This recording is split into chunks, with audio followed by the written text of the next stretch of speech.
Here to show you how these map onto goal setting and implementation plan. Okay. So here we've got the problem-solving approach. We detected certain effects or consequences. We did our analysis. We determined here's what they have in common. They have a focal problem. From the focal problem, we did root cause analysis and determined there are a number of causes, first, second, third order, whatever. So we've created a problem tree. Causes lead to a focal problem which have effects. You can map this onto goal setting. Did you have a question? We start with the effects. Yeah. At the beginning, you see only the effects. Yeah, exactly. But you often go the other way. Yeah, this is the time way. In time, the causes happen. You create a problem which has effects. But you're absolutely right. We only see the effects. And that's why we need to do problem solving and apply root cause analysis. The first step is always something happens. So in plenty of examples we've had so far, for instance, a seal on a pump is wearing down, or it's even not that.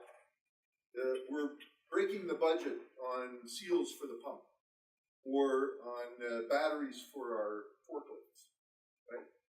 So from there we look at various other consequences or effects, and we eventually conclude we're either not charging the batteries properly, so we're not following the proper work cycle or charge-recharge cycle of the batteries, or these seals on these pumps for our pipeline are wearing down and are being replaced much too frequently, not to spec.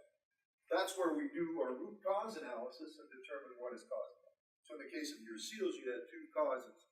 They were being worn by or braided by the crystals, and the other was the excessive heat. And that's where you came up with a potential solution, right? After considering various options. So when you look at this, your focal problem, if we think in terms of goal setting, your focal problem becomes your immediate objective. This is what we need to achieve. And the reason why you want to achieve that as an objective is for an ultimate purpose. The ultimate purpose is, in problem solving, is to eliminate the effects, right? So why do you modify the seal on the pump or put a new seal on the pump is so that you stop ordering so many seals and your costs go down and you have more efficiency, there's less leakage, less breakdown, less corrective maintenance, etc., etc., etc. In terms of the causes, then you say our results, our outcome comes that we have to achieve in order to achieve this immediate objective. This then becomes the focus of your effort. So let's fix these. In order to fix this problem, you have to achieve certain results by focusing on the component causes. And there might be 2 or 3 levels here, depending on how complex your problem tree is. And in order to achieve these results or outcomes, well, you have to have a set of activities, and you'll have inputs and resources to achieve those. So this creates what's called an objective tree. And then from the objective tree, you can go into implementation planning. And whether you're using concepts such as a vision or an end state with a mission, or you're using a project framework, project planning framework, which probably most of you use, you can then map this onto your project planning framework or approval framework within your organization for implementation. And I use something, and we'll look at it in much more detail later, but it's something called the logical framework approach, which originally came out in the 1960s. It was developed under the auspices of the United States Agency for International Development, USAID.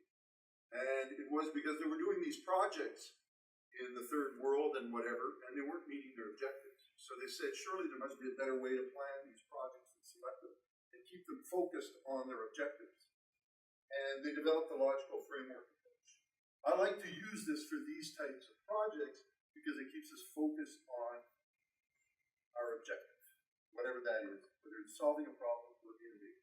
So the ultimate purpose becomes your vision or end state. So in the case, for instance, of the seals on the pumps, The end state is to correct the problem. Well, our objective is to correct the problem. That becomes the project. Correct the seals. Get a better seal on these pumps. But the ultimate reason is to lower costs and to increase efficiency and productivity. Right? So we've got a vision or an end state. We've then got a mission or a project. So in this case, it's improve the sealants on the pumps. What are some of the deliverables or initiatives? What do we have to do in order to meet that requirement? So what are the steps of our project or our initiative? And then for each of these deliverables or initiatives, we have various activities or tasks. And then input of resources. Yes? Within for those initiatives, this one supposed to be from the expectation for them,